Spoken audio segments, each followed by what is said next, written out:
எத்தனையோ துக்கங்கள் துயரங்கள் எனக்குள்ள உள்ள குமரிட்டு இருந்தாலும் அது எல்லாருமே அடக்கி இன்னைக்கு உங்க முன்னாடி சிரித்து வாக்குகளை கேட்டு என்னை விருதுநகர் பாராளுமன்றத்தை வெற்றி கொடுக்கணும் அப்படின்னு தாழ்மையோட ஏன் கேட்கிறேன்னா, ஓட்டு போட்டு என்னை இங்கேயே வச்சிருங்க விருதுநகருக்குள்ளேயே. நான் சென்னை போக விரும்பல. ஏன்னா விருதுநகர் பரோட்டாலாம் சூப்பரா இருக்கு. அதனால இங்கே அப்பாவுக்கு பரோட்டானா ரொம்ப பிடிக்கும். விருதுநகர் பரோட்டா சூப்பரா இருக்கு. சென்னையில கொஞ்சம் காஸ்ட்லியா இருக்கு, இங்க நல்லா இருக்கு, சீப்பா இருக்கு, சூப்பரா இருக்கு.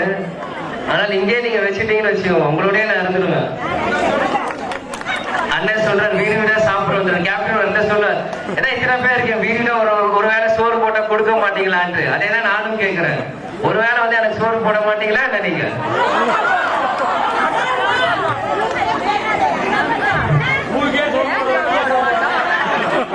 அதுதான் அண்ணன் சொல்ற.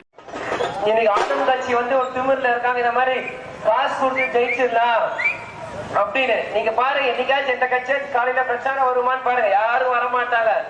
சூரியன் போனதுக்கு அப்புறம் தான் எல்லாம் பிரச்சாரத்துக்கு வருவாங்க. நீங்க எல்லாருமே சிந்திக்கணும், எந்த கட்சி உழைக்கிறாங்க நியாயமா, யாரு ராத்திரி நேரத்தை சும்மா போக்கஸ் பண்ண வராங்க மக்கள் கிட்ட உங்களுக்கு தெரியணும். வெறும் காசுக்காக ஓட்டு போட்டு போட்டு என்ன சாதிச்சு 10 வருஷம் ஒரு எம்பிஆர் என்ன மக்களுக்கு செஞ்சார் சிந்திக்கணும். இன்னைக்கு ஒரு இளைஞரா நான் வந்து முன்னாடி நிக்கிறப்ப எனக்கு ஒரு வாய்ப்பு கொடுங்கன்னு நான் கேட்கிறேன். கொடுத்துட்டு நீ செக் பண்ணுங்க, எப்படி ஒரு வேலையை பாக்குறேன் என்னான்ட்டு. கொடுக்கறதுக்கு முன்னாடியே யோசிக்காதீங்க. அதனால அனைவருமே முரசுக்கு கொடுங்க.